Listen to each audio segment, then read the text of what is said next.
आज यो 22 तारिक छाङ्गुलेसम्म पर्मिट दिएको थियो नाथुला बन्द भएको थियो। अब हिउँ परेर यस्तो भइसक्यो, यो जतिवटा गाडी यहाँ फसेको छ। अब यो हिउँ परेको झन्डै एराउन्ड हाफ एन आवर 1 घण्टा पछि भइसक्यो। यहाँ हेर्नुहोस् है, अब यो रोपवे चाहिँ अझै पनि चलिरहेछ। यो रोपवे चलेको कारणले चाहिँ यो जतिवटा टुरिस्ट बसेको छ नि, यो रोपवेले गर्दाखेरि जाम भएको हो। फसेको कारणले यो थियो। जब हिउँ पर्दाखेरि त रोपवे त बन्द गर्नुपर्ने नि। यो रोपवेले गर्दाखेरि सबै यो जति फसेको छ नि, टुरिस्टलाई दुःख दिएको छ, यो सबै रोपवेले गर्दाखेरि हो। यो रोपवे अघिदेखि बन्द गरेको भए चाहिँ यस्तो फस्यो। यहाँ हेर्नुहोस् त, अब रोपवे अझै पनि जाँदैछ यहाँ। लु लु हो यो लु यो रोपवेले गर्दाखेरि जाम भएको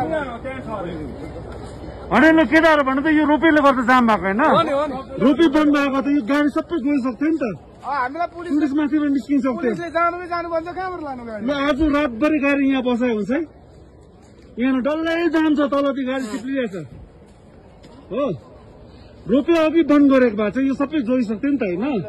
अब रोपवे हिँड्नु त अझै पनि चलिरहेछ यहाँ, अझै पनि चलिरहेछ रोपवे। लु यो जतिवटा टुरिस्ट गाडी फसेको छ, रोपवेले जिम्मा लिनु पर्यो। यहाँ त लु अब यो गाडी कहाँ जान्छ? रोपवे अघिदेखि बन्द गरेको भए चाहिँ यस्तो हुन्थेन पनि।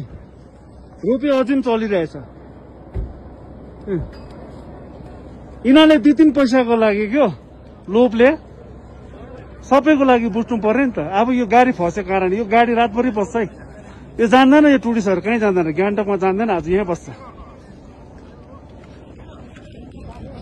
डल्लै जाम छ, हिउँ यस्तो परिरहेछ, गाडी फुल स्टप लागिरहेछ